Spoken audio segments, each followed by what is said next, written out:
Before we get started, before we get started, guys, I want to address the national anthem. I want to show my solidarity to the NBA and Adam Silver for allowing us to be able to peacefully protest some of the injustices we felt. Proud of the Boston Celtics as well. Angela Davis once said that racism is so dangerous, not because of individual actors, because it's deeply embedded in the apparatus. I think about that quote a lot when I think about the national anthem, which was written by Francis Scott Key, who was a slave owner. When we talk about the national anthem, we don't really talk a lot about the third verse that was written, which addresses, slavery, mentions like there's no hope for, a hireling or a slave, but the gloom of the grave. So racism is so deeply embedded in our country that people don't even flinch or even shift at the idea. It kind of is what it is. It's not the protest, it's not the police officers, the police brutality. It is, all of that is important, but it's also, the framework of systemic oppression. And that's starting with the national anthem. So I think being able to take a knee is appropriate, and it may not even really be enough. But I'm proud of the NBA for being a part of the right side of how people feel. Great. Abby Chin? Jaylen, is that what you're thinking about in those moments? And emotionally, what is it like to be in that arena at that time? Say that again? Just emotionally, what's going through your mind during those moments, and how does that then translate to get you ready for the game?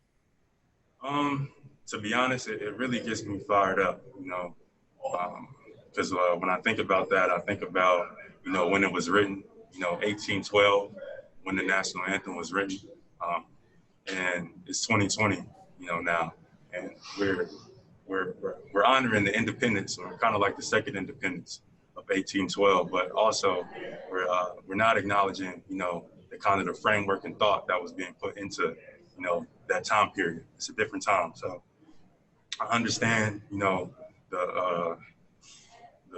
leisure of having, a country that's willing to fight for you for independence, and willing to fight for your right to be free.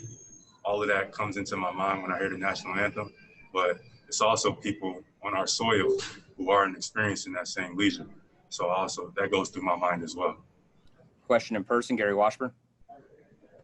In the game, the one play where Tatum kind of was trapped and had the ball, and you basically ran up because you were free and you just launched the three. And it just seems like that's kind of a confidence we haven't seen before. That's growing in you. You knew you were going to knock down that shot. I mean, can you take us through that sequence? And you knew you were going to shoot that ball. Well, first and foremost, I think we needed to win. So really, that's all my mind was on.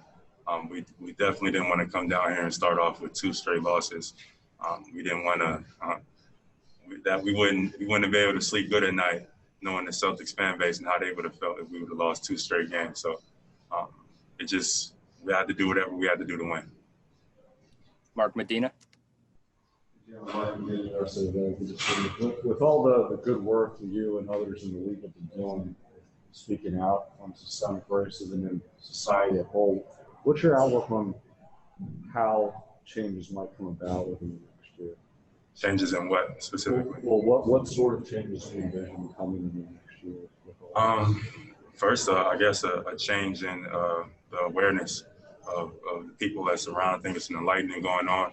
I think people are more aware of injustices. I think it's an information stage, and a lot of people are asking questions. So I think the change in mindset is kind of occurring, but also like change systemically, whether it's in voting, in education, equal opportunity, in healthcare, et cetera.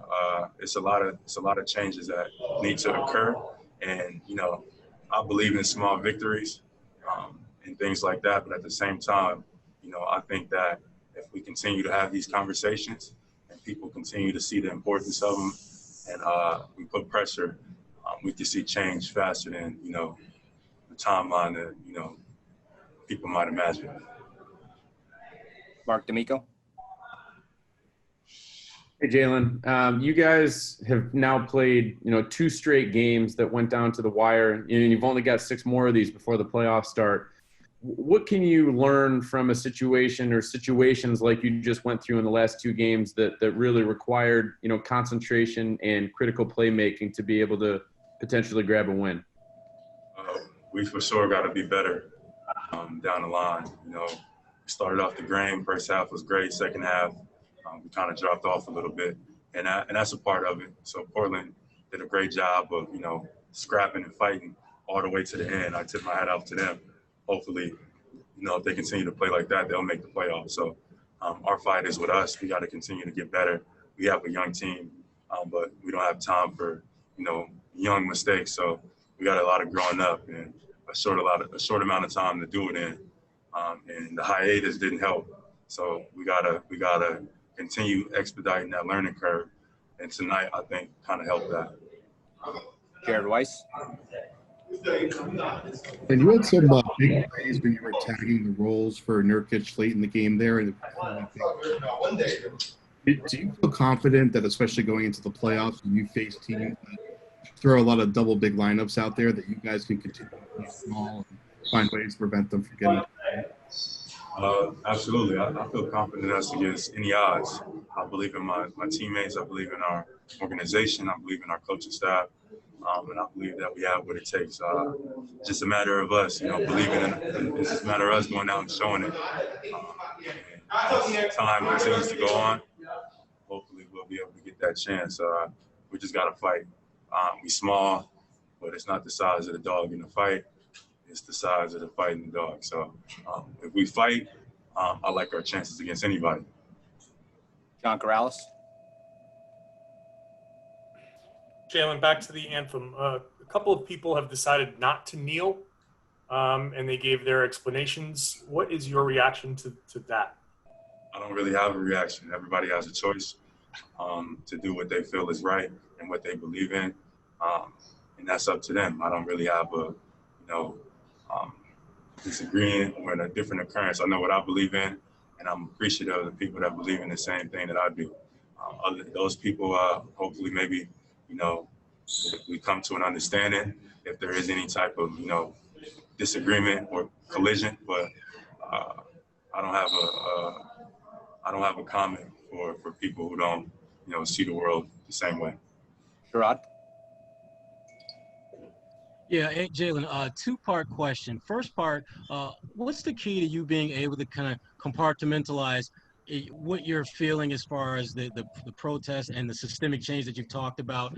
And what does it say about you and Tatum, a couple of young guys in this league, able to kind of get this team over the hump down the stretch with your guy, Kemba Walker, who's usually on the floor in the fourth quarter, on the bench watching you guys go to work? We definitely miss Kemba out there for sure. Kemba's a leader. He gives us a balance to our team that we desperately need. We shouldn't have had to get into a close game. We feel like, and that's a part of our growth as well as a team. We got to be able to carry the team when the guys not on the court. Between me, between Jason, Gordon, whoever else is out there, and just continue to take the next step as basketball players, but also thinkers of the game. Start seeing the game, understanding the game, and making the right plays.